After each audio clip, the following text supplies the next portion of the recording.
What up, though, Pride Nation? Welcome back to another Detroit.Sports.Alliance Roundtable. I am your host, Luke G from Lukegsfieldreview, and there's a lot of news that we have to talk about, good people, and we are going to talk about it. We have ourselves a pretty decent panel. I'm pretty sure people are going to roll in as the time goes on. I see the chat is already lit up, so make sure that if you have not done so just yet, please make sure you hit that like, subscribe, and notification bell. All right, people, let's go ahead and introduce who's on the panel thus far right now. And if you really quick before I do this, I want to point this out that if you look at the picture and you see TJ Hockenson with the touchdown and everybody's excited, yes, that is the touchdown that won the game against the Falcons. And I wanted us to start the show off with that same energy because I know I'm finna tick off a lot of you right off the gate. So let's go through and introduce our people. To my people who are in the panel, I did mute your microphones for a second because I heard some feedback. So make sure you unmute when I get to you. Starting off with my man RachelMarieSports. What's going on, Ryder? What's going on? How we doing, everybody? Got some really big Lions news today, and I think this is going to be a fun show. Yeah, I'm excited. I could not be more excited for it. Then we have on here Andrew. Andrew, what's going on? Let's see, Andrew wasn't listening. I literally said unmute yourself. All right, we got 313 J-Mo in the building. What's going on, J-Mo? Oh, what's good? What's good, y'all? I'm just excited, man. Let's go. J-Mo. Yeah, I'm definitely going to take J-Mo off. Then we have Mr. Curt Steele from DSA Podcast. What's going on, Curt? He said he's having some audio. Oh, okay. Let me take him out then. All right. Then we have the queen of the den herself, Miss Rachel Marie. What's going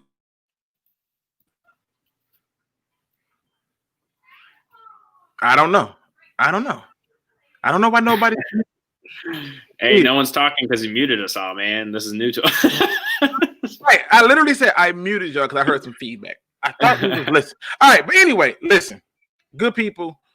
All right, we're gonna start this show off with the biggest breaking news of the day, which is the Detroit Lions have traded a 6th-round draft pick for defensive end Griffin from the Dallas Cowboys. I know there's a lot of people who are excited about this. I'm going to give my take last because I know it'll piss off a few people. And I'm not trying to do this. I just genuinely have some concerns. So, you know, that's just the reality. Now, starting this off with you, Ryder, what are your thoughts about the Lions trading for Everson Griffin? I mean, I'm mixed on it. You know, I think that he could still be an impactful player. You know, he still has 2 sacks this season, 2.5 sacks, which is almost half of what the Lions have. I mean, I think can still make an impact. He's not going to be the Everson Griffin that, you know, was in Minnesota. He's not going to be the amazing pass rusher that a lot of Lions fans wanted in the offseason. And I think my biggest thing is if we wanted Everson Griffin, why didn't we just pay him in the offseason? Why did we have to give up a 6th-round pick to get somebody that we very easily could have got in free agency? So I'm kind of mixed on it. I like it from the aspect that we're getting more D-line depth. We're getting a little bit more help. But at the same time, I don't like that we had to give up a pick when we could have had him for, you know, the whole season and not giving up a pick at all. So. All right. What are your thoughts on this? I mean, what are your thoughts about the Lions trading for Everson Griffin, Andrew? Yeah, I love it, man. I mean, I know you have a lot to say about this, so I'm going to wait for all of my info once I give you that pushback because, you know, I can't let you just have your way with it. But I love it. I mean, we're giving up a 6th-round pick. That's nothing for us. We're paying $3 million. That's also nothing. The dude was productive for the Cowboys. Do not get that mistaken. And I have stats to back it up. But we're really, you know, getting him for nothing. I mean, we paid Mike Daniels 10 years. We paid Danny Amendola $6 million. We paid Chase Daniel, you know, $6 million, and I meant $10 million when I said Mike Daniels, not years. But we're getting this guy for $3 million. I mean, that literally is scraps in the NFL. So I'm pretty happy about it. Okay, listen, that's why I'm going last. I want everybody to get their spirit out. Curt, are you good? Yeah, I'm good now, brother. Okay, am I the only one that hear that static when he talks? I can hear it. I hear it a little bit. Yeah, you have a lot of static when you talk. Let me turn down. Hold on. What about now? Nope. Every time you talk, it's staticking. I'm gonna give you a minute, Curt, to get that together, then I'll bring you back. Okay. Okay. All right. J-Mo, what are your thoughts? Lion bringing Everson Griffin from the Dallas Cowboys. Yeah, I like this move because at least it for one reason, it shows me the Lions are at least making an attempt at doing something. Like I'm you know me, I've never been about like not making moves and just standing there and not at least attempting to make your team better. And to me, this is the best move we've made all year for one reason and one reason only. See, a lot of people didn't notice last game, Christian Jones didn't play a lot. And the defense looked good. And you know what Patricia said, Eureka. If I replace him with Everson Griffin, maybe we can get some pass rush. This is great. Now I don't expect to see no Christian Jones pass rushing ever again. Or at least I'm praying. And he was getting 2.5 sacks, 18 pressures. Like I said, we have Christian Jones pass rushing. That's a problem on every single level. Just adding Everson Griffin on a rotation that's already deep. He's just added to the rotation. So to me, it's gonna work for the rotation. I'm not expecting much. Like he said, like Andrew said, a 6th-round pick, $3 million. I don't really care that much about that. And I do think he will make an impact. But when he was replacing Christian Jones, that's a miracle. Okay. I'm loving the energy. I'm loving it. Let me see if Curt back together. Yes. Curt. Nope, I still hear static, Curt. Still see static? Yep. Oh, man. Yeah. Oh, man. That's bad because. All right, so we're going to get Curt together once he get that audio together, and we're going to get him back in there. All right, Miss Queen of the Den, what are your thoughts? Go out, make a trade before the trade deadline for Everson Griffin. What are your thoughts? So, like I was telling you guys in the lobby before the show started, I'm particularly just more excited that the Lions did make a move, that they went out. And here's the thing. We are acting sometimes, and I've heard it on the show, like we've all kind of been a part of the conversation. We've seen it in the chat. Like they don't listen to the fans. Well, this is them 100% listening to the fans because people were absolutely screaming for Everson Griffin in the offseason. And as you know, when he went onto the market, whether or not he chose the contract in Dallas over here, he's getting traded to us now. And guess what? I bet he's like, oh, hell yeah, let me out of Dallas. I'll go to Detroit. That's fine. Looking at both of our teams comparably. But so for me, it's like, yes, be buyers, buy into yourselves. You are 3-3 now. Everything is not perfect by any means whatsoever, but it does seem like there are pieces that you can see kind of falling together. The fans want a pass rush. We need a pass rush. So you know what they do? They go out and get a pass rush for what seems like a pretty low risk, potentially high reward scenario that's not really going to be very much of a cap hit to the team. And those stats that Andrew's talking about, and I think somebody on the show has said this before too, sacks aren't necessarily everything. Still with 18 total pressures, 12 quarterback hurries, 3 quarterback hits, and those 3 sacks in 7 games, he's not non-existent. Okay. Listen, we're going to see if Curt together. Okay. I want to make sure I give everybody that thing. Or Curt, we must have stepped out and did something different. All right. People, I'm going to ask you right now to hit that like button because when I get done talking, I know y'all going to hit that thumbs down. Don't do me like that, okay? Don't do me like that. Give me a chance and hear me out, okay? Listen, I think this move is dumb. I think it's stupid. It was so stupid that I literally had over 14 different reasons why I hated it. Really had it. And I'm going to just share the first one off the rip. His contract is obviously a 1-year contract, which means that's $3 million, right? $3 million for 9 games. $3 million for 9 games.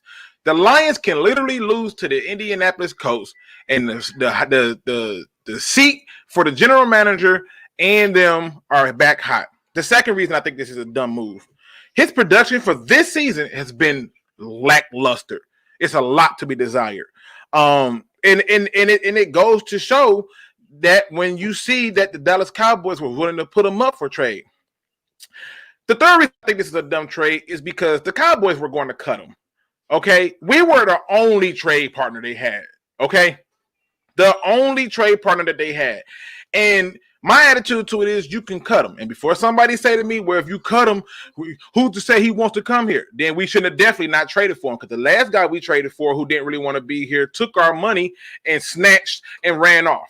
Okay, so that's just another reason. Let me get to a few of them. I'm going to hit on all of them, okay?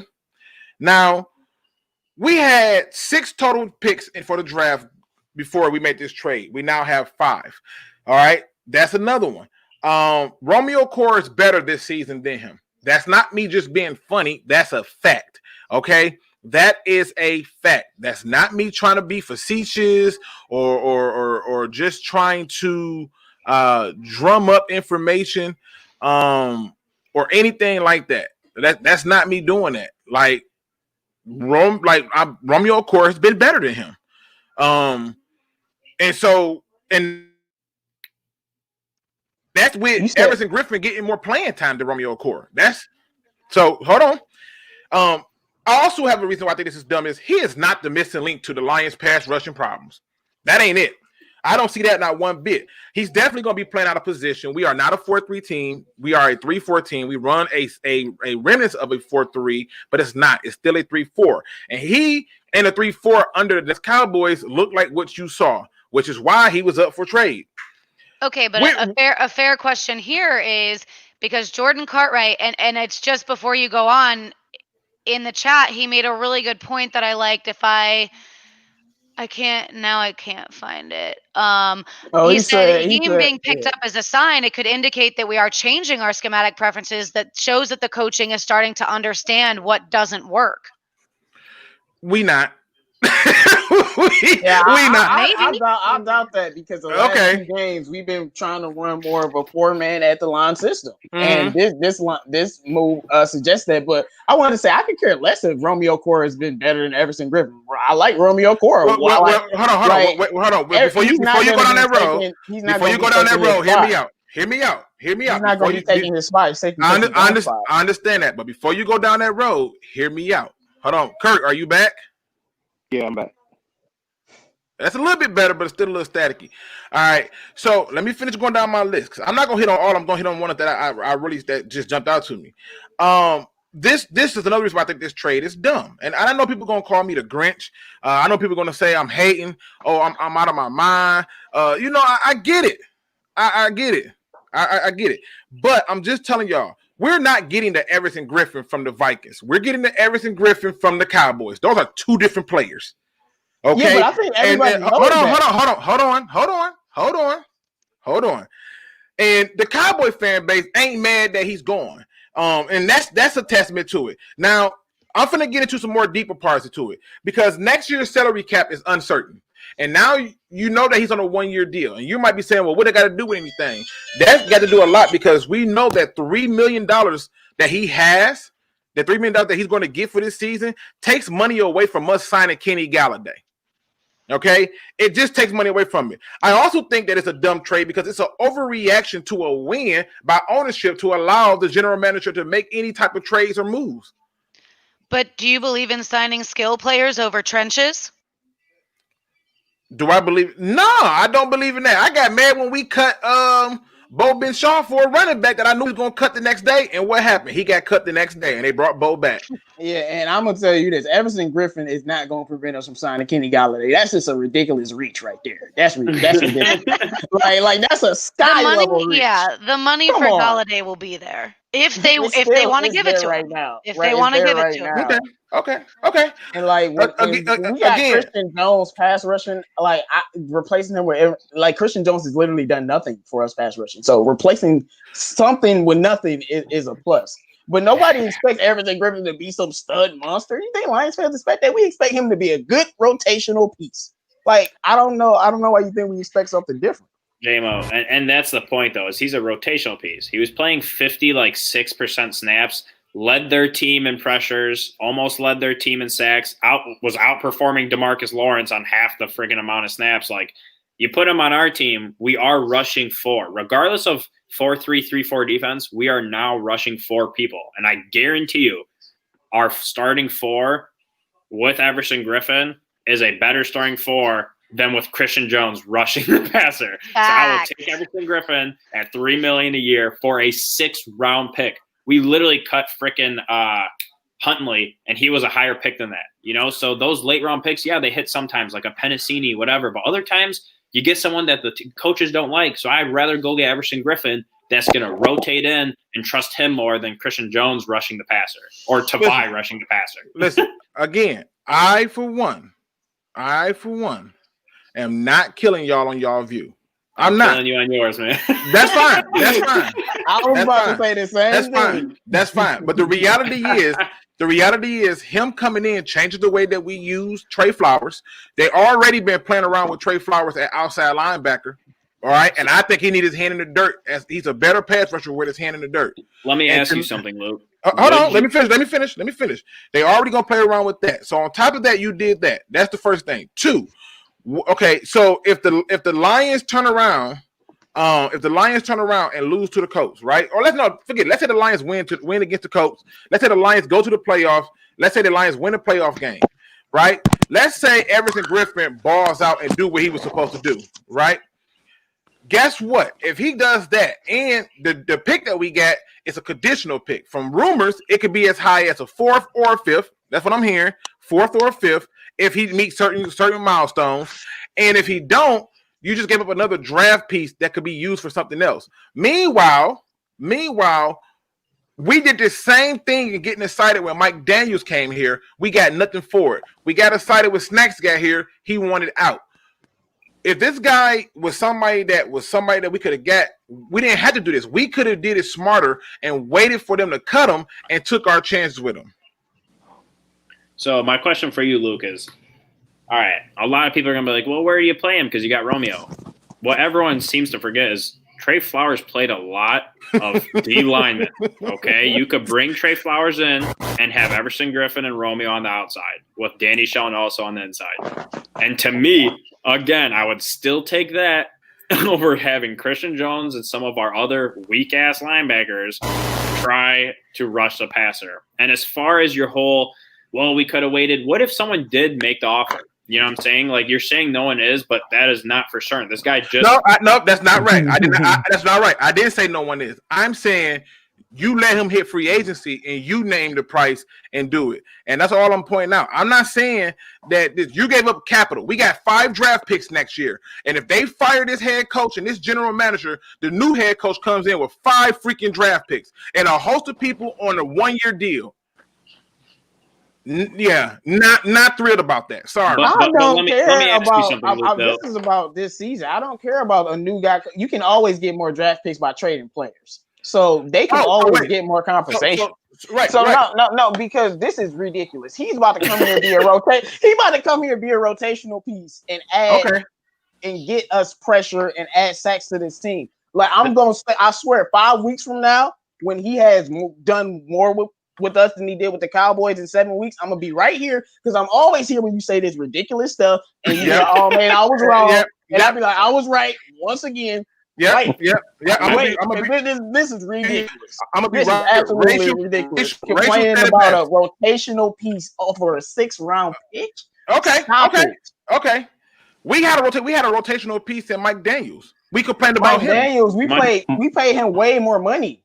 Triple. We gave him way more for Mike Daniels. He was not as good as Everson Mike Daniels to this move. Okay. Listen, y'all can have y'all view, but shout out to Tom Gross. He in the building. He says, "I really don't understand why you even need to trade for all these players. Just pay the refs. It really works. It really works." He goes on to say they usually take Vimo and you can set up a payment plan. I believe it. What are your thoughts on this, Curt? Before we move on to the thing, because like I said, I know that people weren't going to agree with me. I have no problem standing alone. Yeah. The season is we got 10 games left in the season. Mm-hmm. He's going to play 9, make $3 million. We gave up a 6th-round pick, got 5 for next year. What are your thoughts? I don't mind the trade at all. You get him for $3 million.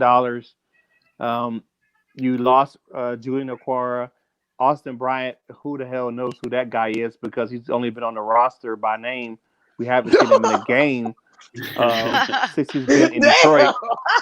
I mean, for real. So I'm sorry, man. That was funny. I mean, so you bring in a proven rotational player to the Lions, we're not expecting him to be J.J. Watt or hell, even Nick Bosa or anybody else.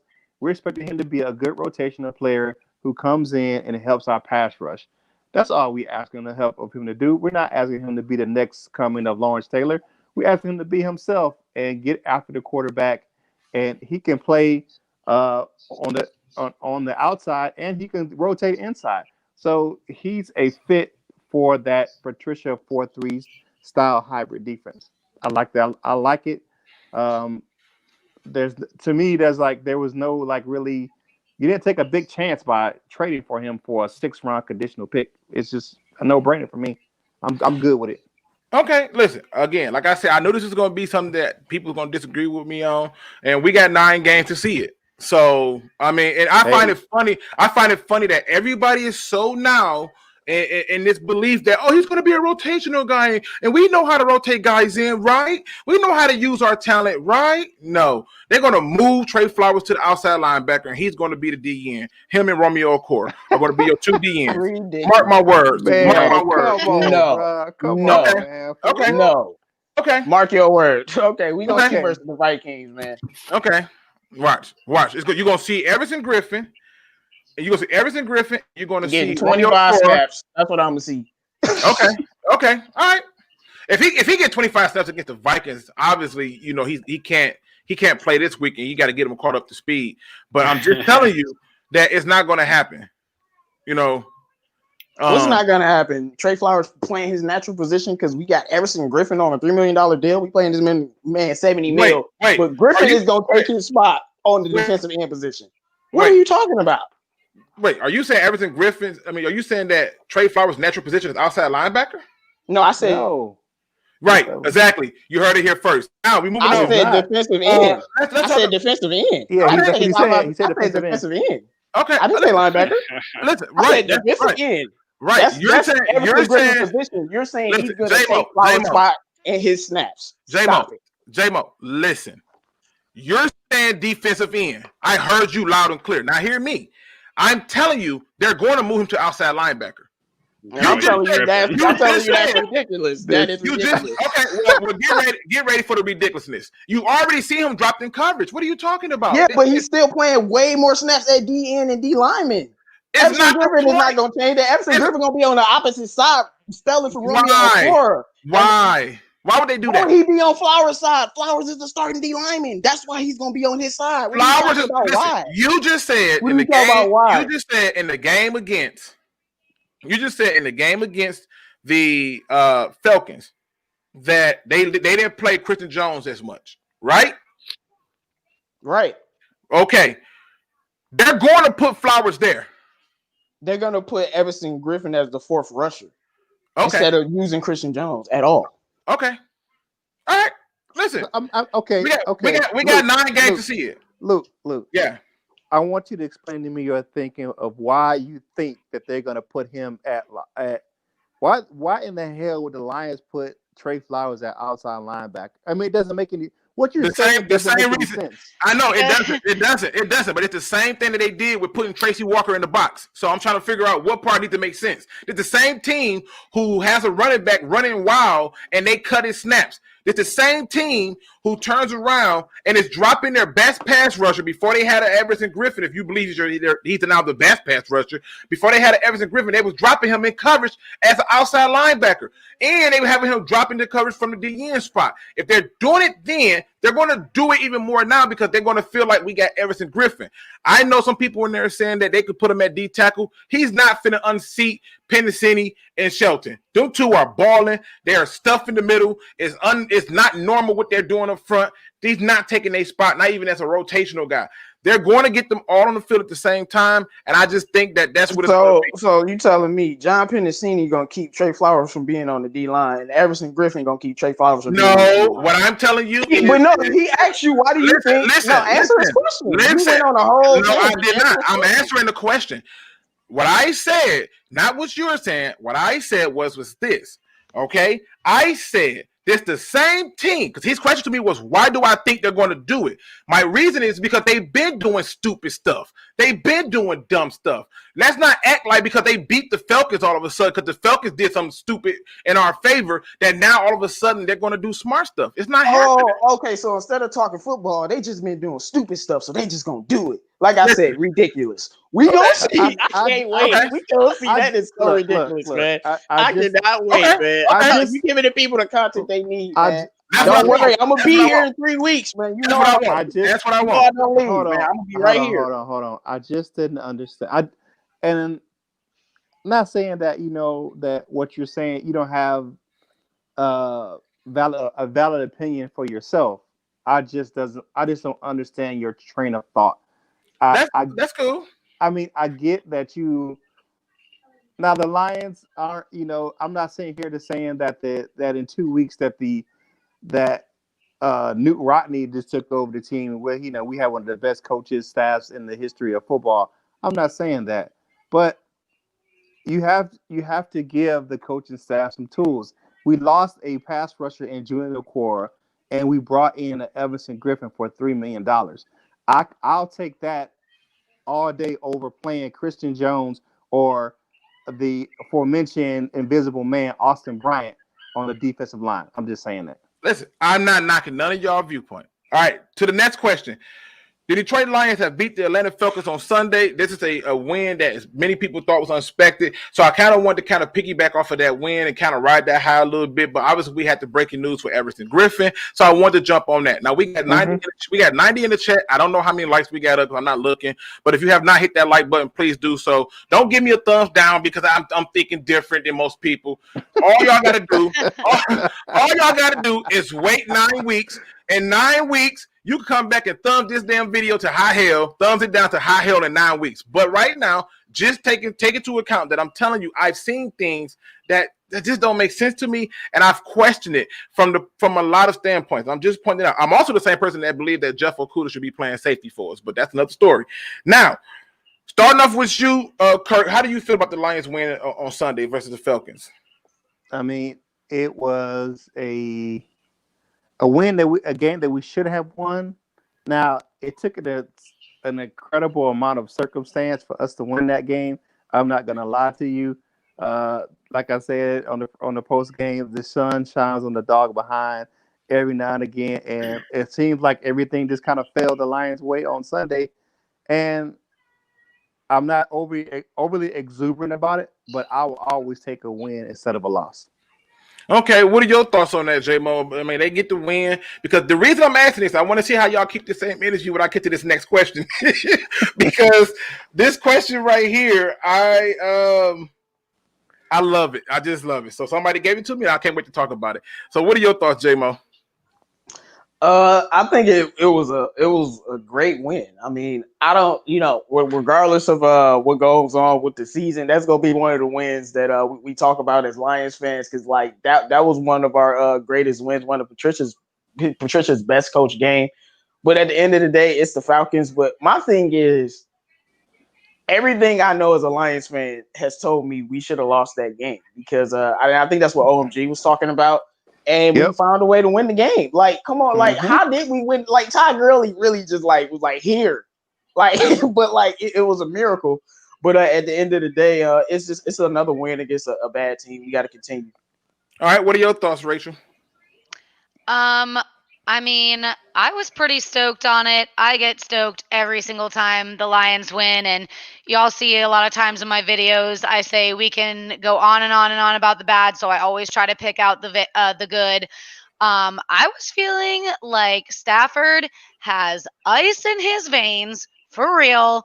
He is one of the most incredible quarterbacks I've watched playing football at that 2-minute drill, 64 seconds left on the clock, no timeouts. TJ Hawkinson looks like he's going to go mess it up because he doesn't get outside, but then redeems himself catching that beautiful touchdown pass that, I mean, it was just perfect. I did just make a video on this, like right before this. Stafford was 25 of 36 with those 4 spikes in there somewhere for 340 yards. I mean, that's insane. I thought Marvin Jones and Kenny Golladay were playing out of their minds. That catch, you know the catch I'm talking about? It was like a Calvin Johnson catch. Kenny Golladay got up and got it. Blew my mind. I was screaming in the bar, scaring everybody. And I'm thinking, thank you for using Marvin the way that you should have been using him. He didn't have all those touchdowns last season for no reason. Use him. He's a great contested catch wide receiver. And on the outside of that, I'll also say the run defense was looking really legit.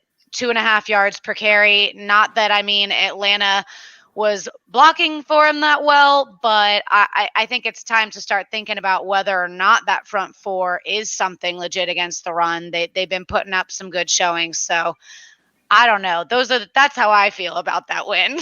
I just think Top Dogs. He said, Rachel, you're my new number one until Luke take his meds again. Y'all listen, y'all who've been rocking with me from the beginning know I have no problem being different. And it's not that I'm trying to. I just see things a little different. And if I'm wrong, then I'm wrong. I was right about Matt Patricia being hot garbage.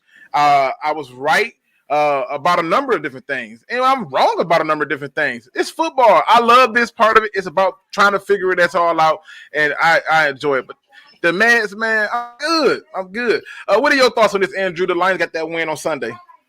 Look, man, I'll take it. I'll take any win. All right. I don't care. Like, it's exciting to get a win. If we executed better, if we literally just wrapped up during tackles, we would have won that game easily. We had so many missed tackles, so many times where we had Matt Ryan in our grass and let go. So to come back and win like that, I mean, it's about time, honestly, because that type of crap that happened to the Falcons is exactly what we've been dealing with since I was born. So I'll take it, man. Hey, I'm just saying, it's funny. Ryder, what are your thoughts about that game on Sunday? Because we finna get into this question. I cannot wait to get into this question. I mean, I'm always going to get excited for a Lions win. I mean, they don't come around that often, so we got to cherish them when they're here. And, like Rachel said, Matthew Stafford has some ice in his veins. He woke up feeling dangerous on Sunday. I mean, I caught that reference. He woke up feeling dangerous. Go ahead, man. I mean, I don't think there's anything that intimidates Stafford. Like, I mean, I don't think you could scare Stafford if you were trying to. Like, he doesn't get nervous. He doesn't really, feel that pressure at the end of the game. And, you could say there's a lot of qualities a quarterback should have. One of the top ones for me is under pressure. You stay cool, you stay calm, you stay collected. And that's exactly what Stafford does every single time. He is the comeback king. Nobody can take that away. I think he's the best, I don't know where he ranks all time. It's very high on the fourth quarter comebacks, but he is really, really good at it. 313 Curt says this. Y'all talk about Everson Griffin already? Yes. At the beginning and top of the show, you're going to want to make sure you catch that. I essentially pissed off my entire group. Crazy. You did your job. Essentially. But this brings me to the question, people, because this came to me from a subscriber, and I thought I didn't even think of this as a question, but I thought it was a good question. I'm going to start this off with you, Ryder. Now that the Lions are 3-3, are you now buying into Matt Patricia being the right head coach for the job? Okay, so this is funny because I actually mentioned this in my video that I put out today. No. I don't think he is. To me, he hasn't proven it to me. It's sick that he's won 2 games in a row, but for all the bad that Matt Patricia's done, he needs to show me more than 2 good games. Like, if he keeps playing like this, if the defense continues to average giving up only 55 rushing yards a game, which would, if they could keep that pace, which is what they're at after the bye week, if they can keep that pace, then that is an elite run defense. I mean, the defense has looked really good coming out of the bye, and we brought Patricia here to make a good defense. So if it continues to play well, like if it's for the rest of the season and they continue to have a great run defense, a pretty good pass defense, if they continue to get some turnovers and, allow less than 19 points a game, which again is what they're doing after the bye, I mean, he's moving in the right direction right now. And, as I said earlier in my video, I'm not ready to admit that I was wrong about Patricia yet. I'm not willing to say he's the answer. But if he keeps getting results, I mean, at some point it'll be hard to argue with the results. Okay, that's fair enough. Top dog out here trying to win best commentator of the day. What is it? Bro, stay off my Spartans, bro. stay off my Spartans, Top. All right? I mean, not Michigan State, that's for sure. Big Brother about to show up this weekend. Oh, here you go. Hey, you already know. Oh my. Already Okay. know. Okay. Listen, don't have us doing pregame shows for that game now. Don't do that. Hey, don't test us now. All right, Andrew, what are your thoughts? The Lions are now 3-3. Do this now give you confident that Matt Patricia is the right head coach for the Lions? Nah, dude, are you kidding me? I mean, the funny thing is I told JMO this on the round table the other day. And when we all made our season predictions and we were going week by week and breaking it down, every single one of us at this point in the season put us at about 3-3, 2-4, or 4-2. And we are dead center of that. So it's not like we're 1-5 or 0-6 or something. We're around where we thought we'd be. Was it a pretty 3-3? No, but we are exactly around where we thought. This man, I mean, unless he goes to the playoffs, I don't care. It's the third season. You have a lot of pieces. Even before the season started, I said we got a lot of talent on defense. Put it together. So they're making adjustments. I don't even care who's making adjustments. The team is making adjustments. We started man heavy to begin the season, and now we're pretty light on it. We're doing a lot more zone. We're blitzing a lot more, and it's working. So I don't care who's doing it, but we're making adjustments. And playoffs or get the hell out. Listen, I don't know why y'all started this firestorm. I'm seeing stuff like 51-10. Why y'all? Okay. Okay, keep that same energy. Y'all better pray that Michigan don't lose. If they lose, I'm gonna disappear off the face of the map. You will not see me for like a month. Like I won't be on no round tables, nothing. I'm gone. Like I'm done, bro. Listen, I'm gonna tell you like this. I'm gonna put it like this. If Michigan lose that game, oh Jesus, y'all know y'all gonna hear it for the whole until the next time I'm gonna let y'all have it. They not gonna lose though. Listen, so we don't have to worry about that. We got 92 in the chat, man. Make sure y'all hit that like button and subscribe. All the members on this panel are linked in the description. Make sure you subscribe to all those members. We do have fun doing this every Tuesday and Thursday. We had Tom Grassi in the building. I rock with Tom Grassi, so shout out to him. He's been growing steadily. Hilarious. He told us that ain't no need to trade.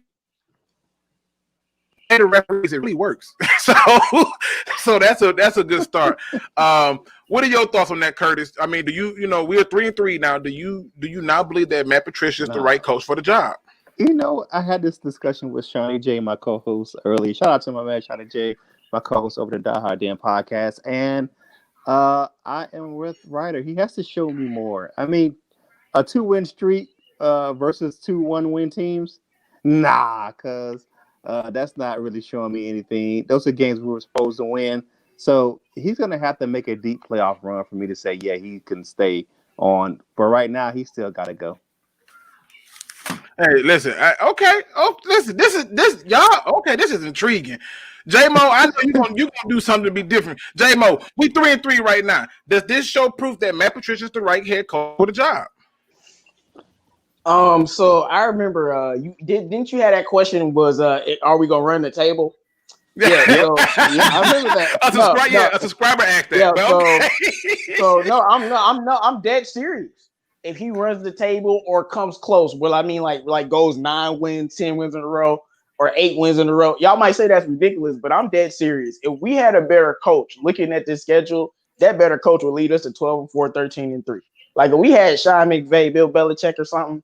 So if you're the right man for the job, Patricia, we should go on an undying winning streak.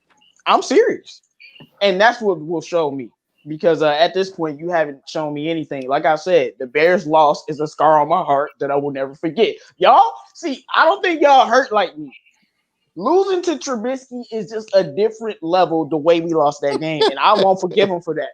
So we go ahead and win 8 games in a row. Because, like, if he was a good coach, he should have no problem, like, coming close to running the table. I'm dead serious. That loss sucked. I agree with you 100%. Yeah. That was a bad loss. Rachel, what are your thoughts? I mean, do you think now that the Lions are 3-3 that Matt Patricia is the right head coach for the job? I still think it's as far as this season goes. Now, I'm not talking about the last 2 seasons when I say this, because the first thing somebody's going to do is jump on me and be like, what do you mean a small sample size? I mean, this season that we're already in, he's already our head coach. It's still a pretty small sample size. I certainly I'm not out there screaming that I have faith in him by any means. But what I do have to say is that we cannot say that you don't see evidence of adjustments. Just like Andrew was saying, there are definitely adjustments being made, adjustments that most of us have been saying need to happen. And like Andrew said, whether or not he's responsible for that, I'm not even going to pretend to know. So it's for me, it's the same thing. Playoffs or bust. Like get us there, and if you don't, everybody in the comments is saying it, then get out. Playoffs or get out. But I do want to say this to this question, because there's one compliment that I did want to give him after this last game, and it was credit for that challenge. It kept that drive alive. I was actually really impressed by that, because he waited to see if they could draw them off, and he wouldn't. Obviously, he's not going to throw the challenge then, but I think he saw what we then all saw, and even if it was barely a good challenge, I thought it was a really good challenge, and it was good coaching that kept that drive alive. So I will give him that one compliment in this last game. This can be completely unrelated, but the stock market crashed, right after he made that challenge. Apparently, it's like, no, I'm just making that up. But like the whole world, when he made that challenge, every Lions fan was like, "What is happening?" That's the most beautiful thing he's ever done in his life. So, I gotta be honest. Well, first of all, let me answer this question. Gary, yes, we did talk about that at the top of the show. So if you start the show over, you're here from the beginning. And the first thing you're gonna probably, I don't know if you're gonna be on board with me, but I'm pretty sure I ticked off a lot of people here. But I'm cool with that. Like I said, I got 9 weeks to be shown right or wrong, and we'll see what happens. Now we got 96 in the chat, people. Let's get those likes up. We appreciate you all for being here, and we are happy to be here to give you this show. Listen, this is my view on this whole 3-3 and if he the right head coach. And I'm surprised that none of you said, no, that doesn't make him the right head coach. Yet you're so hyped that he's going to utilize Everson Griffin the right way. But whatever. It's funny to me at some of the things I'm seeing in the chat on what they predicted for the record to be and what they're predicting for the win strategy to be. And I'm like, this is just more proof that things should not have been. And in my opinion, he's not the right coach. He has not been the right coach from the first season. I gave him an excuse, even though I saw a lot of stupid stuff like benching Glover Quin in favor of Tavon Wilson in the first game of the season, and then getting destroyed by Sam Darnold and whoever the head coach was at that time. Ty Bowles. Yeah, that's what it was. So just shameful. So, but yeah, I think it's funny. Now, here's my question. This is a question that came from a subscriber, the General View, who said, was Sunday the best game, was Sunday Patricia's biggest game of his coaching career? And if so, yes. If no, why? Okay. So starting this off with you, J-Mo, was this the biggest game of his career? I want to say yeah, but I can't. That Patriots game on national TV, that's gonna have to be the biggest game. But if people want to say that, they can go ahead and say it. But I think that Pats win was a really big win for him. I think that was his first win, wasn't it? Wasn't that his first win too? Yep. Yeah. Mm-hmm. Okay. Let me ask you, Andrew. Do you think that was his biggest game on Sunday? No, not a chance. I mean, I think I think the Jacksonville game definitely was, because we needed to see this man blow out a bad team. Okay. I mean, for once, we beat a team by double-digit points that was a bad team that we should have killed. And we did. And we absolutely did kill them. I think that was the best one, because he did exactly what he should have done. The Atlanta game, like, I said to J-Mo, I was talking about him, like, Atlanta is getting slept on, all right? They have a lot of playmakers.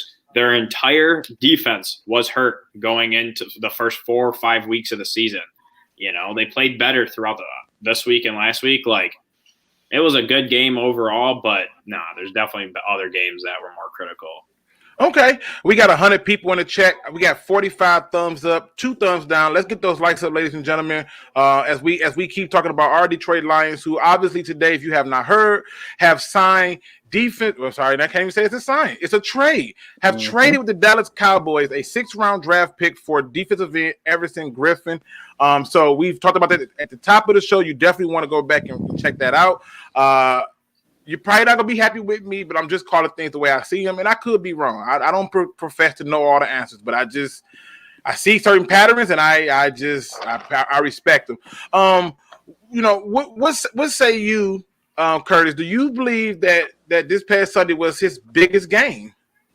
Nah, I don't think it's his biggest game. I think that actually last week's game, the Jaguars, where they actually blew out a team they were supposed to. I have to agree with Andrew. Wait on that a one. minute. I stand corrected. So he's correcting me. He's asking, is this Sunday? Okay, well, the way you worded it in the chat, I went by that. My bad. He said, is this Sunday?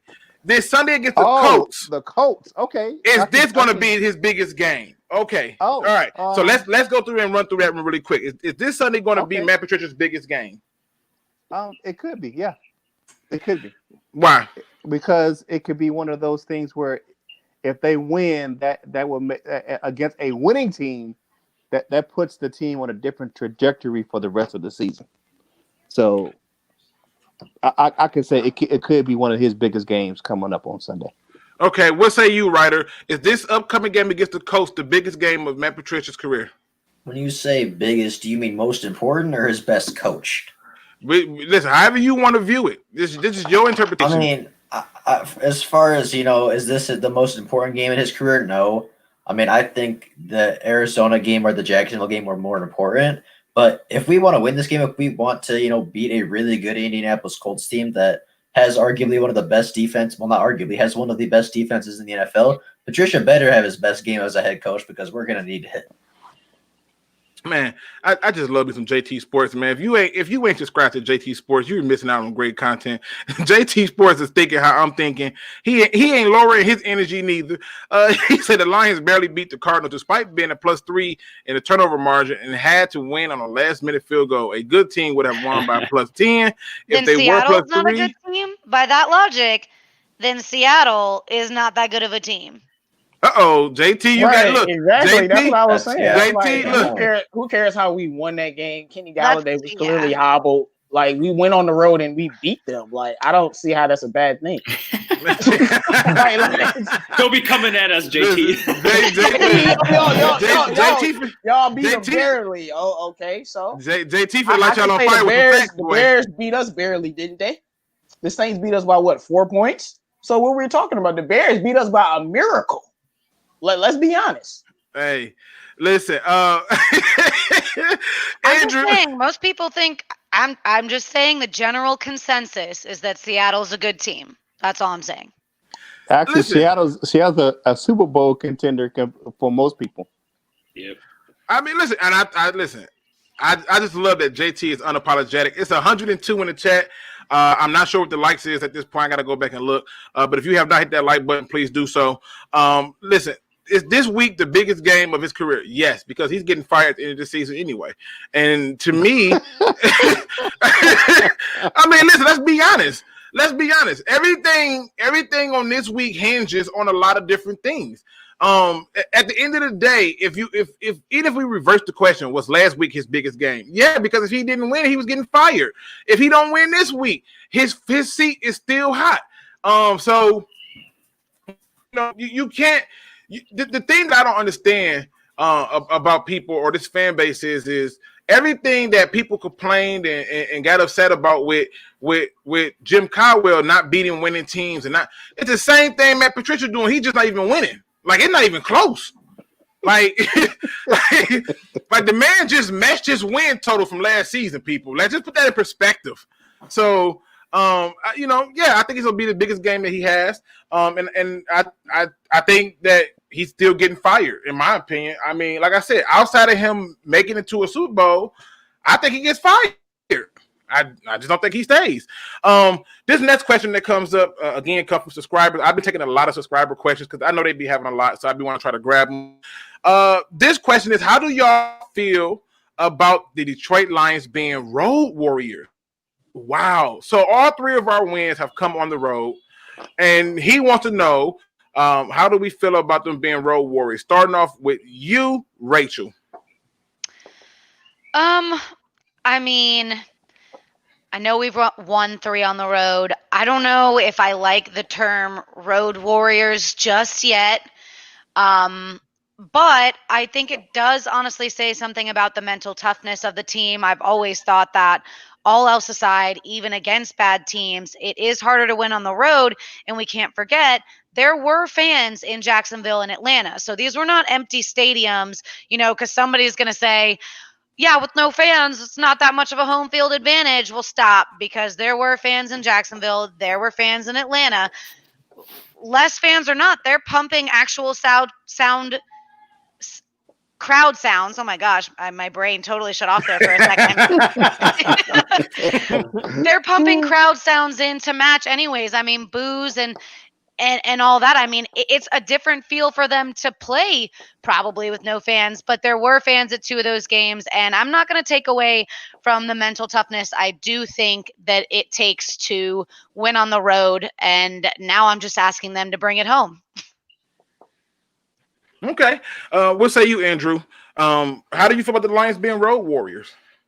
Yeah, I mean, I completely agree with Rachel. It just shows that when diversity strikes, and you have to travel to another city and this and that, they're able to come through and win. I just want them to bring that back home. I mean, you should be a better team at home. That's just how it should be.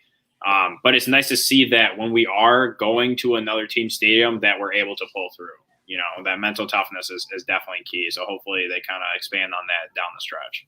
What say you, J-Mo? Lions are road warriors. What are your thoughts about it? I actually like it because, I mean, if a miracle happens, we gonna be in a wild card, so we gonna have to win a road game. So, you know what I'm saying? So that's the only way I'm really thinking about it. If we at home, wow, a bigger miracle happens. But when I'm looking at it like that, I don't like losing at home. I actually hate losing at home much more than losing on the road. I think good teams win at home, which is why the Lions are on notice to me, because you got a game at home that's very winnable that you should win this week. And I like winning on the road. It was something that was extremely surprising to me because you will have to go on the road and beat good teams if you want to be anything in the NFL. Okay. Now SpeakEZ Sports says, I wish I was on this week. Ha ha. No need to laugh about it. I just sent the link. So if you want to jump in here, I'll be more than happy to invite you, man. So definitely jump on in if you want to get in and talk some Lions football. Ryder, what are your yes? Before you move to Ryder, somebody in the chat said, look at Everson Griffin's last tweet, and I just wanted to say it out loud. It says, our journey continues to the great city of Detroit. To the Detroit fans, y'all are getting an MFing dog ready to eat. Lions, thank you for blessing my family with an opportunity to be great. I can't effing wait. See y'all tomorrow. Nice. Yep. Keep that same talk is cheap. You know who else got talk, pimps? like I don't know, man. Them Vikings talk a lot. J-Ron Curse was talking a lot, and he went on the field, started hitting people. But they talk a lot over there. And the Vikings saying, talk is cheap. Do is prove me wrong. He got 9 games to do it. Because so far he's got 2.5, 2 sacks, 2.5, whatever. All right. Let me see. Again, SpeakEZ. I sent you the link. If you want to jump in, feel free. Ryder, the Lions are road warriors, man. What are your thoughts about that? I mean, they gotta win somewhere, right? Yeah, of course, might as well be on the road. That's the logic right there. Yeah, they gotta win somewhere. I mean, I'd love to see them win at home, and they probably should have at least one win at home this year versus the Bears. But I mean, I don't know. Does it count this year though? Because there are fans there, but not really. I don't know. I feel like to me it doesn't really matter too much one way or the other. There aren't really fans at any of the stadiums, so they're probably road warriors because they're used to playing in front of fans. And the Jacksonville Jaguars and the Jacksonville Jaguars and the Atlanta Falcons actually had fans there, so it probably felt like more of a home game there than it does in Ford Field, to be honest. Okay. Crimson Shadow says, real talk. Griffin wanted to come to Detroit on free agency. Just saying. I know. All that talk he's talking about, we giving up draft picks for him. But whatever. He's going to get cut. But whatever. Great move, I guess. Kurt, what are your thoughts? Lions are road warriors. What are your thoughts? Play all the games on the road if you go keep winning. I mean, that's good point. That's a perspective, yeah. I mean, right now, I mean, with this season, with the COVID and it just, to me, if you go keep winning, it doesn't matter to me. If you can win, I mean, I would like them to win that Ford Field, but I mean, who they winning in front of? The equipment managers and they're not winning in front of anybody at home. But yeah, win at home, I get you. You know, I know that the crowd at Ford Field is a plus for the Lions. They don't really have a home field advantage right now. But I want to give a big shout out to the Lions social media staff. I don't know if you guys pay attention to this earlier in the last couple of days when they put the Pimp C Matthew Stafford. Yes. That was awesome. That made my day. So big shout out to the Lions social media teams for the Pimp C Matthew Stafford picture. All right. My view is this: Road Warriors is good. It's even better when you win something at home. And to me, being a Road Warrior is cool, but I look at who we beat on the road. Like, that's my problem. It's like I do care about how we win games, and it's important to me and how we win games and stuff. You know, I think it was what's the guy from the Bears? Nick Foles, who said, would you rather have a pretty loss or ugly win? And I'm like, okay, very good, strong point there. But usually those ugly wins catch up to you. And that's the problem. So I just look at it. Now, Old Timer Dave says, Everson Griffin was just thankful somebody got him out of Dallas. Yeah, he's right. You know why I like winning on the road though is because usually, I mean, the Lions sometimes can be bad teams, but usually it's at home. How many times have we seen us go on the road versus a bad team and get destroyed? So at least we can do what we're supposed to do. I mean, we're the Lions. It's not like we're a story franchise. So we got to be happy about the small things, sadly, because we suck. But doing what we're supposed to do. Go handle your business on the road against the bad teams. The Lions have not done that a lot before. Okay. Don Burr says, Luke, you talk and wrong a lot. Laughing out loud. Okay. I'll put my wrong and right record next to next, and I think I'm more right than I'm wrong. But, you know, what can I say? What can I say? Jason Smith says, that was that tweet that Luke didn't want to read. I was getting there, people. She just beat me to it. We have Easy from the SpeakEZ. What's going on, brother? Easy, where you at? I could have sworn I heard him. There you go. All right, there you go. Man, What up? I can hear you. You say you wanted to get in on this Lions talk, huh? I had to, man. I'm kind of, I hate to say it, man. I'm kind of excited now because we are at a 500 record. We did just grab a great piece. I feel like. I don't know if it's gonna be a difference maker, but I like that there's an attempt at it, right? Like I like that we're actually making some moves and we're showing some life. Like we actually give a F. Okay, all right. I ain't mad at you. We got 104 in the chat, so let's get that likes up. Angelo says, do you guys think the Lions make another trade? I hope not. I don't know if anybody else wants them to make more trades. I hope not. Yes, I do. No, I'm telling you, you go to you find a team like Christian Jones for a center. Like, and guess what? You know, we might throw Carry on if you give us a fourth. Like, you gotta finesse somehow. Get Christian Jones off this team. Okay. I'm just not. I'm not for it. Ben Diesel says, Luke, you talk too much.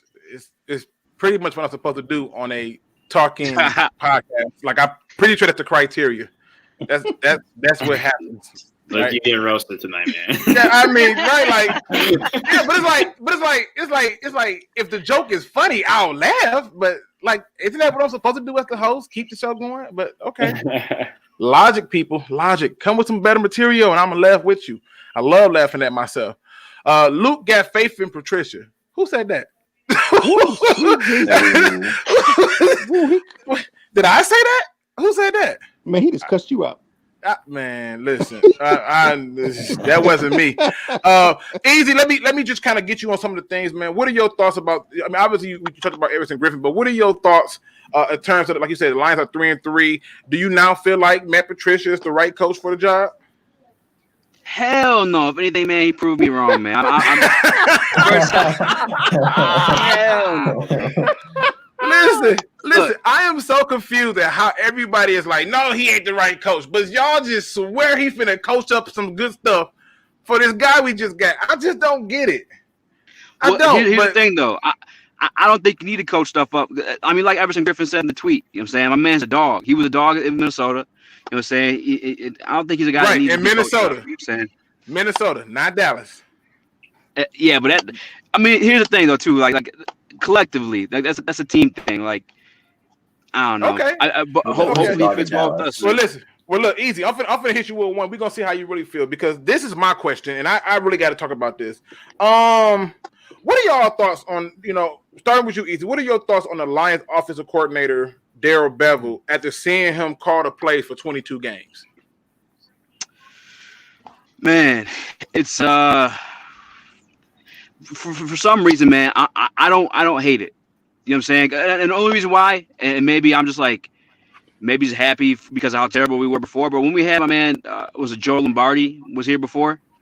That offense was terrible, man. And I just remember like, no, actually, no, man. I'm gonna take that back. I don't like it because with the quarterback with Matthew Stafford, although I don't think he's the greatest, he's talented enough where he should be doing a lot more, especially with weapons like Kenny Galladay. I know Marvin Jones hasn't been great this season, but he's still not a bad player per se. You know what I'm saying? Like he can still be productive. I don't know what, maybe he lost it. Maybe he like hit that hill for football age, you know what I'm saying, where he can't produce. But like, I feel like Matthew Stafford's talented enough where we actually should be putting up more points. So I'm gonna take that back. Okay. All right. What do you think, J-Mo? What are your thoughts after seeing Darrell Bevel through 22 games? What are your thoughts about him? My thoughts is SpeakEZ. Thank you for coming on the show, because I was like, because I was like, is he really about to say Darrell Bevel has been good? I'm like, he's not about to say this. I'm like, he's not about to say it. And then he was talking. Yeah, I had to correct that one. Hold on, what am I doing? He's like, hold on. He's like, wait, hold on. No, wait, hold on. We got Matthew Stafford. Exactly. Darrell Bevel has been an utter disappointment since the first game. And I'm surprised. I mean, like, Stafford hasn't been perfect, but it's ridiculous when we didn't have Kenny Galladay and we really weren't using TJ Hockenson. I'm like, he's the only guy you have. And it's just so many more things. DeAndre Swift is clearly one of those special dual threat running backs, and he doesn't want to use them. I could go on for days and days, but to me, Darrell Bevel has been an utter disappointment. I said it before. Stafford gets all of these coordinators, and they're good the first year, and after that, they just garbage. I don't understand why this keeps happening to him. Rachel, 22 games, you got to see our offensive coordinator, Darrell Bevel. What are your thoughts? I'm not going to lie. I think it was after week 1 that I came on the show and I was like, hey, top to bottom. And I'm even looking at Bevel here. And then everybody was like, no, it's not Bevel's fault. So I guess today I just want to do a little tiny I told you so. But that's it. Just a small one. But yeah, it's very confusing to me why he doesn't play the hot hand. He moves away from what works constantly.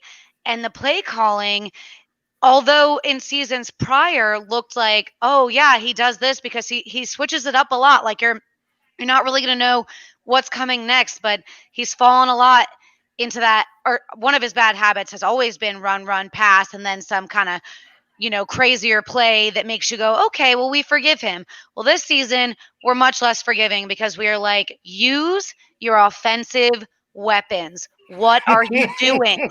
Use them where they apply and where they work. You're running the ball. It's working. Why are you stopping? You can't run the ball, or you're trying to run it up the middle with Adrian Peterson. He's got no blockers out there. Why are you doing that? It doesn't make sense. I've been saying it a lot throughout these games. So I'm definitely disappointed in Bevel this season because I wasn't last year. So, but It is what it is. Now I've been sitting up here trying to rack my brain on how to say this beautiful person's name because they got that awesome picture right there.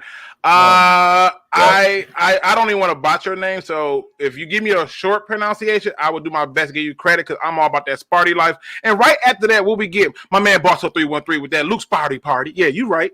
You right about that. We go Michigan better pray to God they don't lose. Y'all can't even barely win. I don't need to pray for me being able to stump on a fly. Like, come on, man. Wow. Like, nobody worried about them. Wow. Man, okay. 45. Joe Milton, 5 touchdowns. Keep that same energy. No, because you ain't gonna keep that same energy. Because when we beat y'all, you gonna be like, well, y'all should have beat us by 40. No, I don't want to hear that. Listen, I'm just all right. Okay, listen.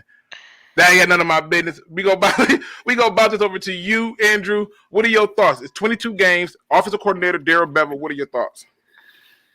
I mean, I'm not going to go with the recency bias stuff. Overall, he's been a solid coordinator. All right, I know I'm going to get some hate, but last year he was phenomenal. I mean, he had Stafford in the MVP race. Let's be real. He was literally in the MVP race. Everything was clicking. This year, we got a better offensive line. We haven't been living up to the hype.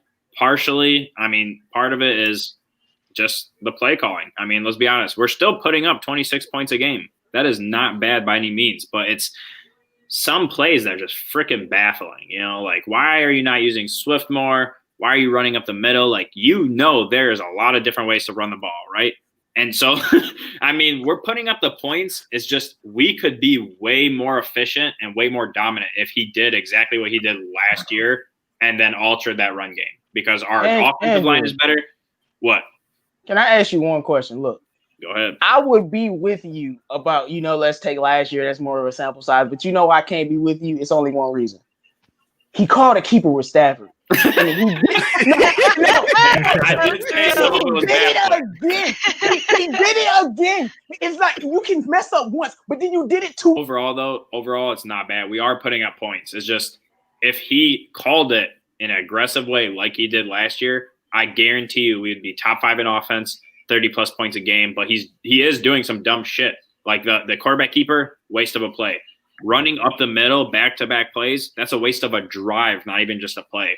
You stay aggressive. You let Stafford hit that intermediate and deep routes. And, man, I mean, I'm not going to lie. We're going to be top 5. But he's playing way too passive. So, I mean, the last 5-6 games haven't been pretty in terms of his play calls. Now, we lost Easy because Easy said his phone was dying. So, I'm glad he came in because I know he wanted to kind of get some talks in. Oh, shoot. And I'm finna try to see if I can get Nomis on. Let me see. I got to check that chat, man. I'm just so terrible at it. Anytime that happens, man, hit me up, people. Let me know. Like, J-Bo, you saw it. Let me know. My fault. I thought you saw it. My fault. Nah, man. Listen, I be in the flow of stuff, man. Nomis, you've been sent the invite, sir. So let's go over to you, Ryder. I mean, it's been 22 games. We've got a chance to see our offensive coordinator, Darrell Bevel. What are your thoughts on him?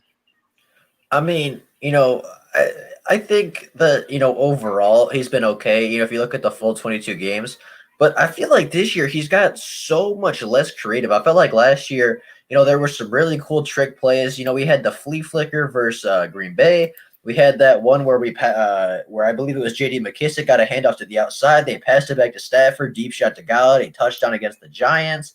We had that one play against the Packers in Week 17 where Danny Amendola, took the ball and passed it to David Blau. And obviously you don't run trick plays every single play. I'm not saying that, but I feel like this year there's just been that lack of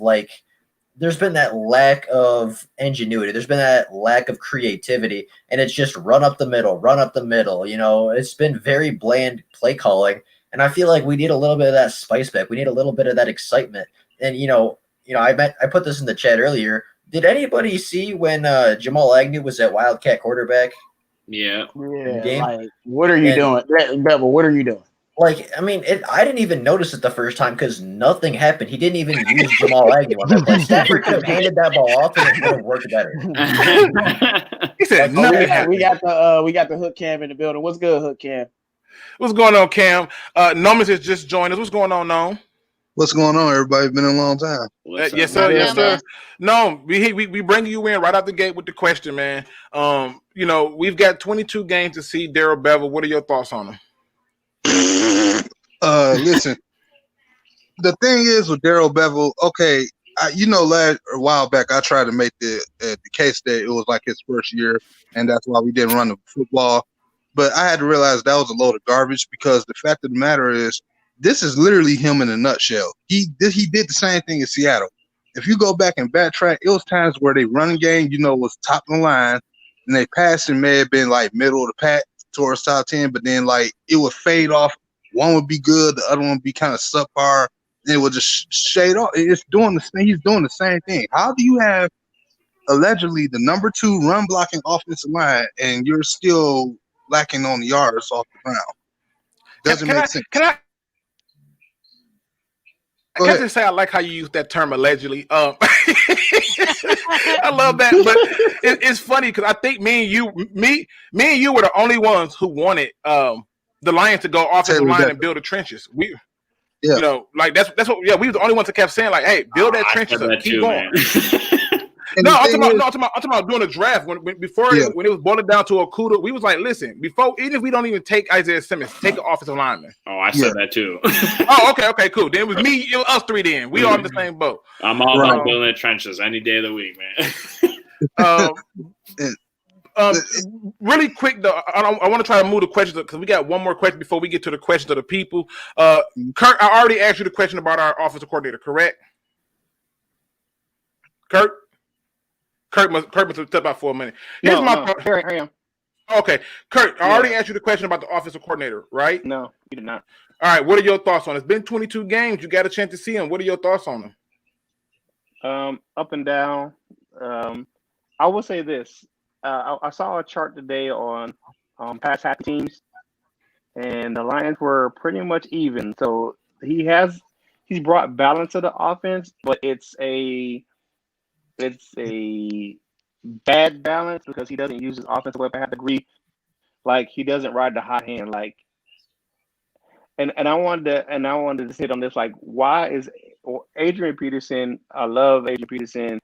Use him right, but I think that DeAndre Swift should be the starting running back. He should be the RB1 right now, and he's the hot player right now. So, you play Adrian Peterson, but you play DeAndre Swift first. He's proven to be the top, the guy who has the most juice right now on the team. So, Darrell Bevell has to make some better decisions and play calling. And damn it, use some play action. I'm just saying, Stafford's a killer in play action. So use some play action. I'm going to sum up my view of our offensive coordinator at the 22 games. Frustrating and underwhelming.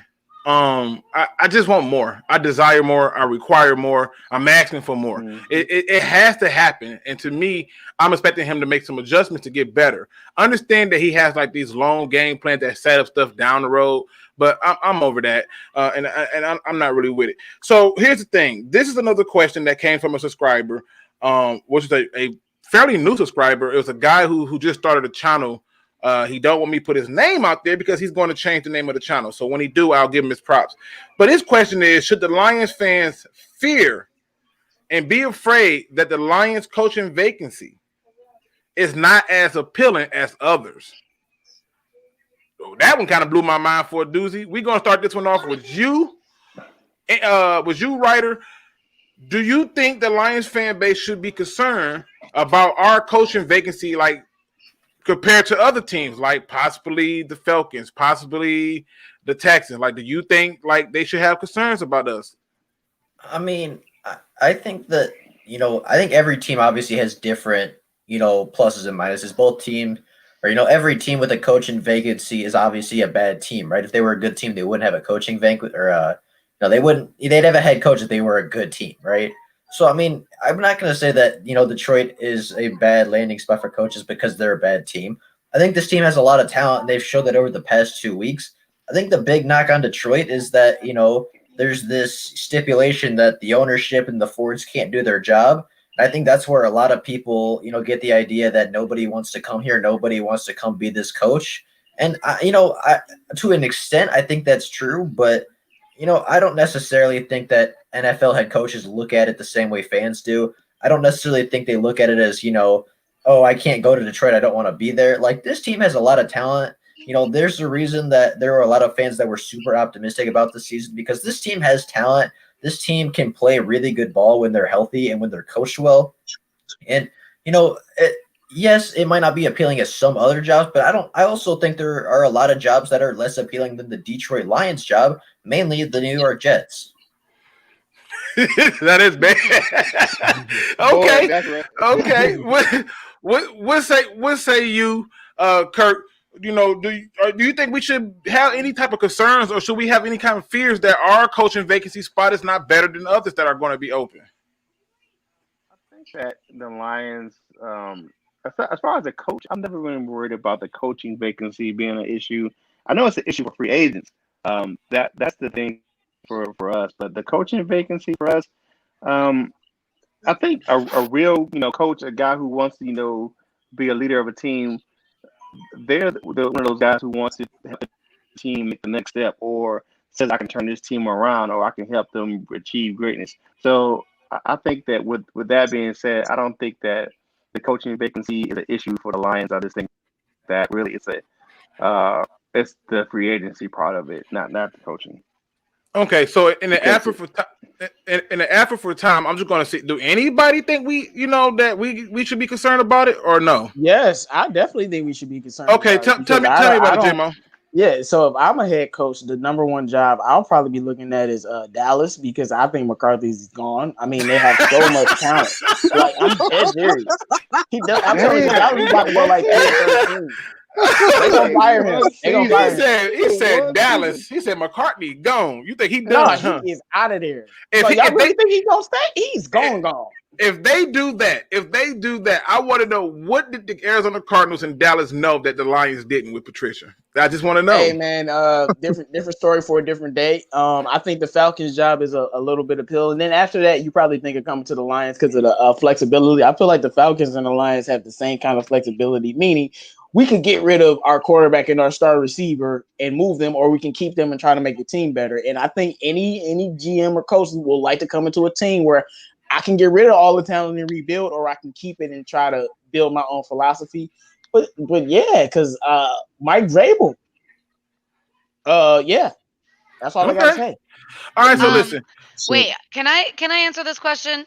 Yeah. I just want to put this out there. Once you're done, start putting those questions in the chat. Also, 313 Curt. Listen, I pull my questions directly from people who send them to me on Twitter or in my Discord. So if you got like questions you definitely want us to discuss and you want to come on to discuss it, hit me up on Discord. Hit me up on Twitter. And I respond. Hit me up on Instagram. I really do respond to all those things, and I get you on the show and I get to your questions. We're not ignoring your questions, but I am trying to make sure that I maintain the show in the effort of time. So start putting y'all questions in the chat that y'all want us to talk about and discuss, and we will try to hit on as many of them as possible before we get out of here. Rachel, the floor is yours. So for me, when I read this question earlier today too, and now even just hearing it being talked about, I will tell you that if a head coach picks another job over the Detroit job because it's too great of a feat for them, then I don't want them here anyways. That is a shitty, horrible outlook on a challenge. And I like people that like to overcome challenges. I like people who say, you know what, I'm not afraid that this challenge is too big for me, because if you think it's too big for you, then don't come here. I don't want you. That's a good point. That's a very good point. This was like, we need to find a Sean. We need to find a Sean McVay, somebody who's going to replace Jeff Fisher and turn his trash into gold and not destroy. Not destroy our entire team. Go ahead, Nomis. Okay, so basically it's like this. If they do fire Patricia or get rid of the entire coaching staff after the season, let's say they do that, I'm not going to lie to you. A lot of people are going to look at this team and say, you got Matthew Stafford, you got a talented O-line with some talented running backs and a talented tight end set. There's going to be people who are going to look at that alone and say, I want to be the guy who controls that offense and runs that ship. And I ain't going to lie, if we get rid of Patricia and he just screws this up this year and we don't win another game or something, I ain't gonna lie, man. Rex Ryan go kind of look like Bill Parcells to me. Cause ain't no way in hell you gonna tell me you screw this up. I mean, And first, I didn't get a chance to finish my Daryl Bevel statement. The issue I'm having with him is that the stuff that he's screwing up is so minor. Like, if you just do the simple stuff, like we talk about Swift. What about you breaking up now? Am I the only one that hear that? Yeah, he went out. No, I hear it. Yeah, no, you're going in and out. Like I said, I would love for you to finish that point, man. I want to get through for the effort of time. Two guys in the podcast. I am a subscriber of theirs, and I do watch their stuff. They want to know, should Chris Spielman be involved with the Lions in some form or fashion as far as the front office goes? We'll just go down the line with yes or no. Ryder, yes or no? I mean, yeah. Andrew. Yeah. Curt. Yep. J-Mo. Yeah. Let's see. Rachel. Yep. Let's go down. Nomis. Yeah. Yeah, I agree. I think it's unanimous that I think he should have some type of role. Anytime you can bring people who actually care about being there, it works out for him. I mean, look at what the Dallas Cowboys do with Michael Irvin, Deion Sanders, Charles Haley, Troy Aikman. Even though Troy Aikman don't want to be the GM there, but he loves that team. So yeah, I think it helps. I'm going to start bouncing questions off. I'm not going to hit everybody. Like I said, I want to keep time. I have a lot to do in the morning, so we're going to do this. Nomis, what are the odds that Doug Peterson gets fired? I say the odds of Doug Peterson gets fired are actually 50-50. They're depending on how the rest of their season goes. If they somehow still survive enough to make the playoffs, his job is there. If they don't have a winning season, I still kind of actually believe he's there, but I can see them firing because. Yeah. Okay. I'll pick it up what you're putting down. Nobody, I get you back on a little bit more often. All right. Down 19 says, question, Luke, how many points does Michigan score? Not enough to beat State. Nah. How about that?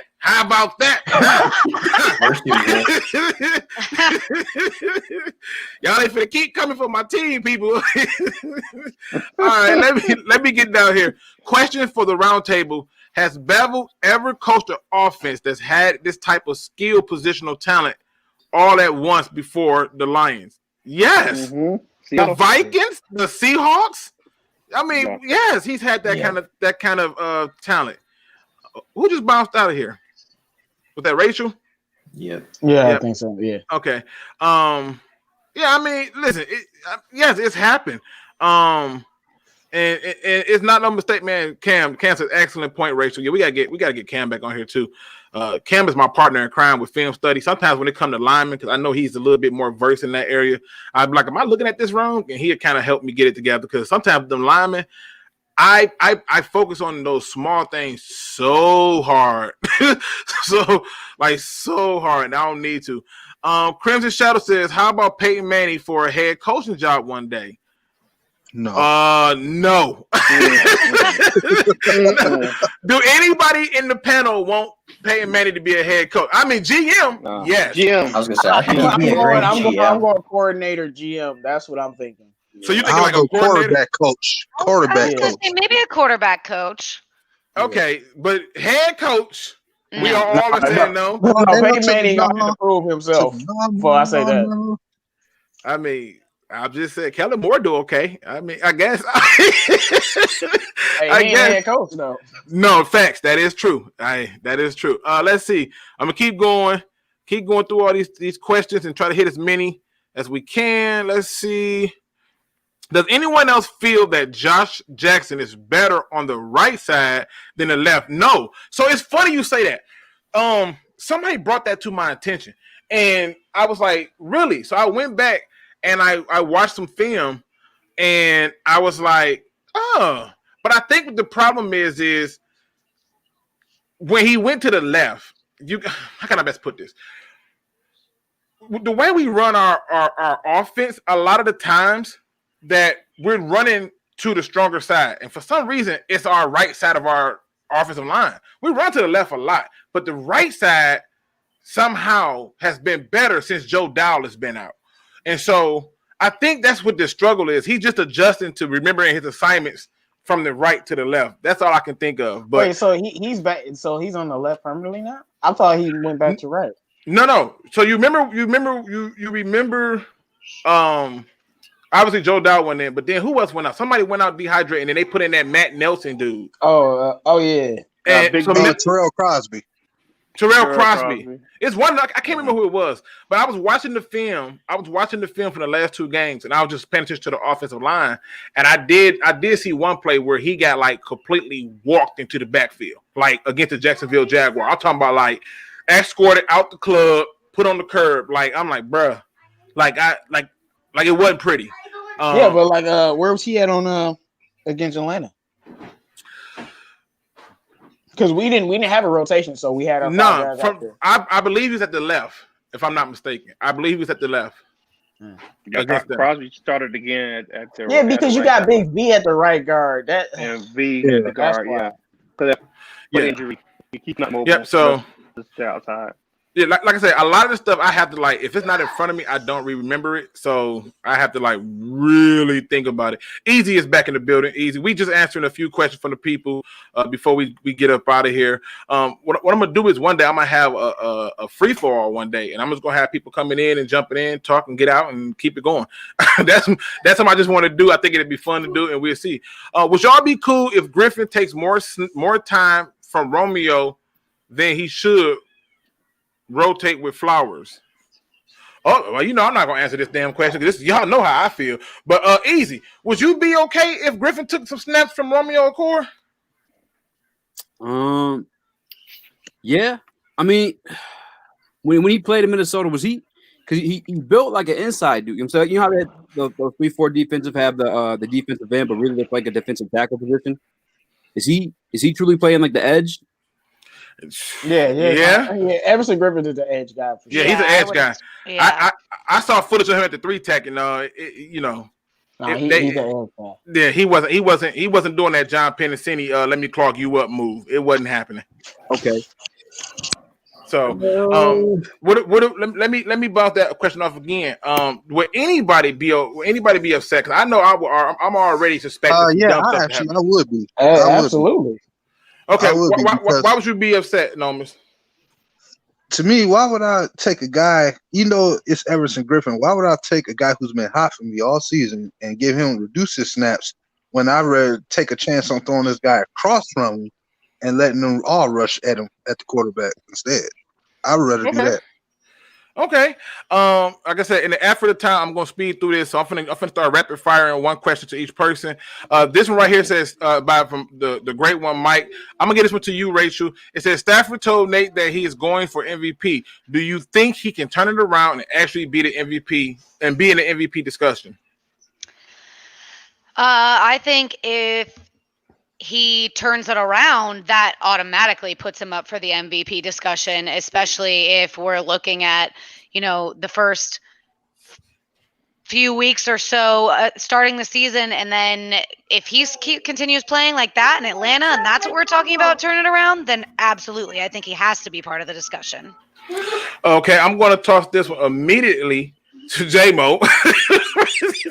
I'm referring all Kenny Galladay questions to J-Mo. This is FYI. But anyway, J-Mo, this question comes from Top Dog. He says, if y'all think we need a new general manager and head coach, should we franchise tag Kenny G instead of giving him $20+ million for 5 years?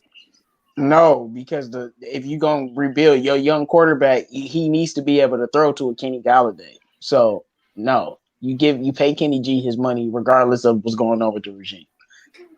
Okay. All right. Ben Diesel says, great show today. Peace. Very entertaining. Hey, appreciate you for coming through and sharing, your time with us, man. It's awesome. We're going to go into final thoughts because, like I said, I have a lot to get up to do. I know Rachel got a lot to do, and all of us here work or go to school. And none of them are giving it to us at nighttime. So, so we'll go through, starting off with you, Easy. What's your final thoughts for the people? And make sure you plug your channel, your Instagram, and everything else. And also, I will answer the Hook Cam's final question when we roll around to it. But go ahead, Easy.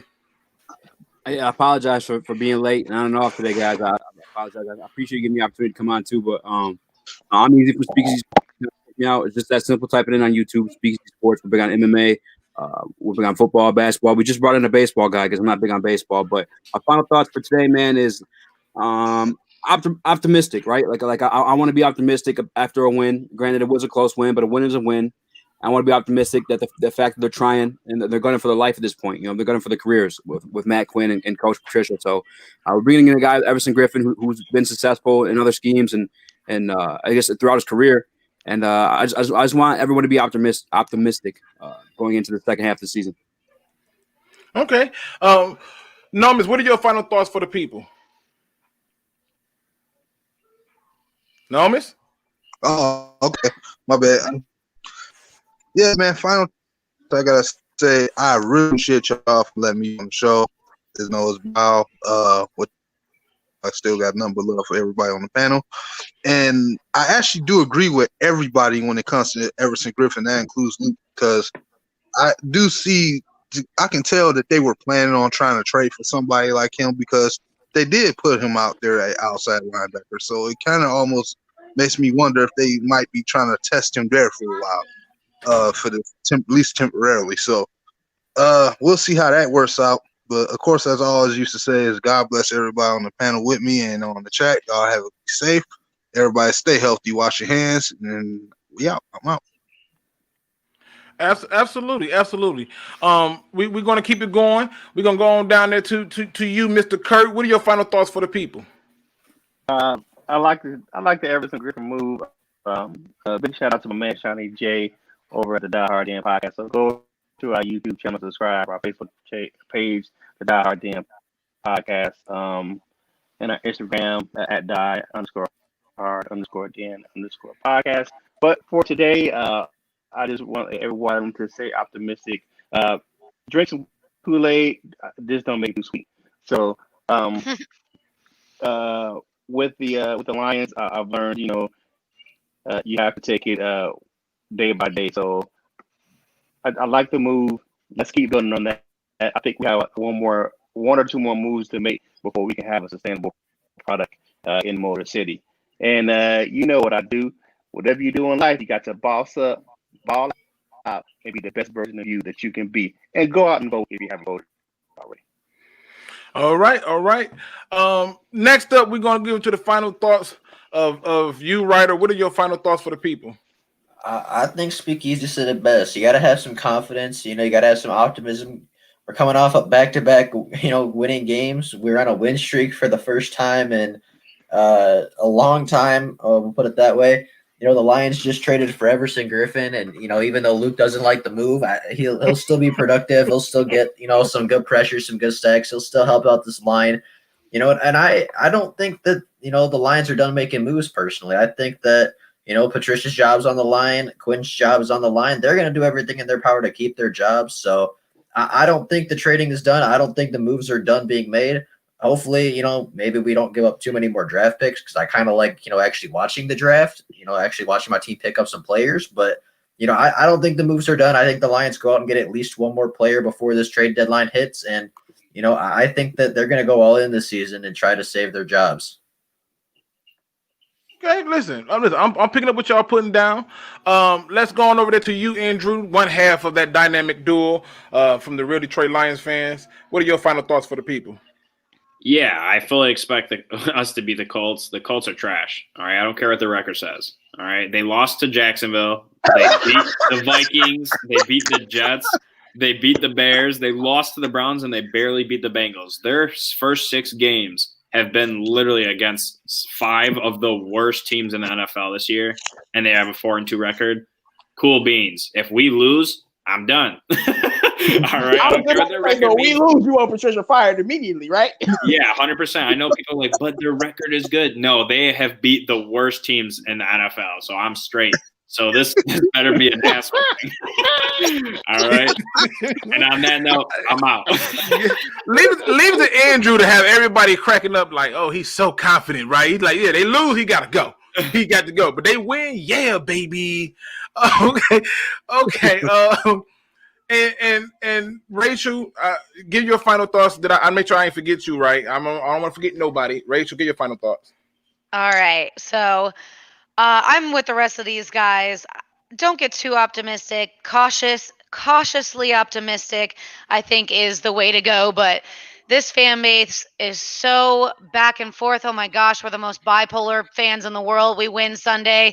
I'm not saying go get a Super Bowl tattoo, but if we lose Sunday, just don't burn your house down. Like, that's all I'm saying. I'm just, we're so easily swayed, but let's be cautiously optimistic moving forward.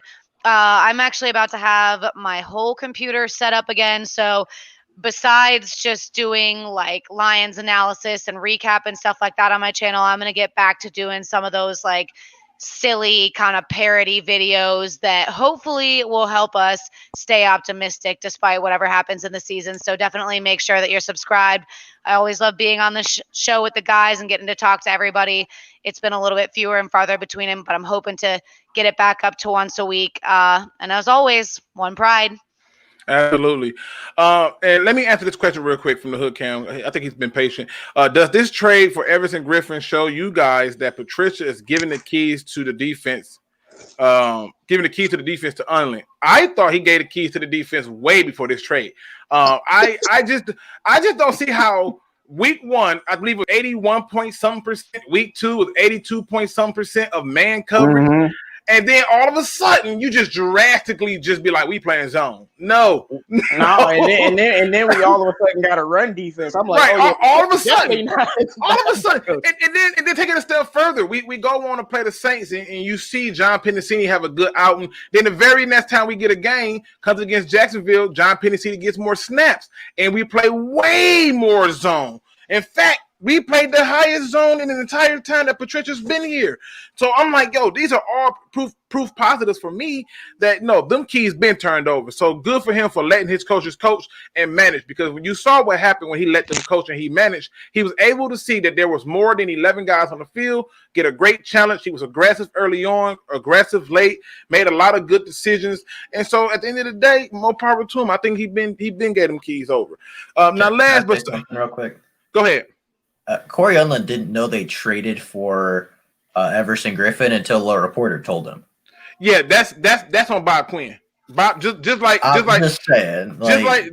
didn't know that they was taking Okuda until it was announced. So right. Wow. Yeah, Unlin didn't actually know until a reporter told him on a Zoom call. So I'm just saying, just like with Okuda. Yeah, I'm just saying this is what Bob Quin is really trying to save himself. Okay, and that's why I don't like it, for reasons that Rachel pointed out. He's doing what the fans wanted, and the last person who did what the fans wanted, we got 500 receivers in the first round. Just saying. Now, last but certainly not least, 313 J Mo, give your final thoughts. First, I want to say, we got a lot of people in the chat. Make sure you guys like the video, and I'm with Andrew low key. The Colts, I won't say they're trash, but they're not that good. And I feel like they have not faced an offense as explosive as ours with Kenny Galladay, Hawkinson.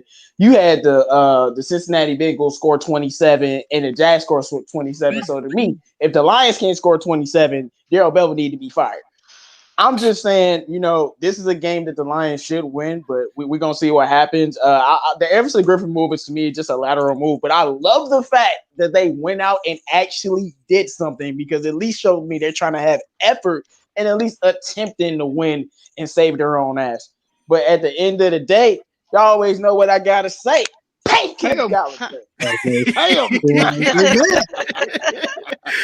Listen, all right. Listen, here's my final thoughts for the day. First of all, thank you all for coming in and being a part of it. We actually hit 109 people at one point, so that's awesome. I appreciate y'all for being here. Those who hit that like button and that thumbs down button, appreciate all those who gave the constructive criticism to me. I accept all constructive criticism. I love when y'all crack jokes. It's fun. But today I want to end today's show on a positive note, and it comes from one Mr. Mike Tyson. That's right, people. The man who's known as the brawler, who likes to bite off ears and get half-done face tattoos because he realized he wasn't as tough as he thought he was to that needle. That guy who says fear is like fire. It can be helpful if you know how to use it, and if not, you'll get burned. Boy, I tell you, perspective is beautiful, because when you put things in perspective, it changes everything. Everybody loves water. When you don't want to stink, you need to, quench that thirst, and you need to do those other things. Y'all love it. But if you take on too much water, it gets real dangerous. It gets real ugly. You know, when it floods your basement, or when you forget to cut the sink off and it flows onto the counter. I've done that maybe one too many times to be truthful. My point is this, people. How you approach a certain situation and how you handle it determines that situation's outcome. And if you usefully put yourself in a position to handle it correctly, it can be a beautiful thing. But when you don't use your brain, you don't use your heart, and you don't start off with the most simple thing of perspective to look different, you're bound to get burned. With that being said, ladies and gentlemen, please make sure that you hit that like and notification bell and subscription button to all the members on here and all the guests. That's the SpeakEZ Podcast, as well as Nomis J. I seen Tom Grazzi in the building. I know he's a Packer person, but he actually covers all of the NFC North, and the man is funny. If at all nothing else, he's funny. Seriously. So, Don Burr says, Luke reading fortune cookie quotes again. With that being said, ladies and gentlemen, please make sure that you support one another and be kind. And as always, don't be no chump, please.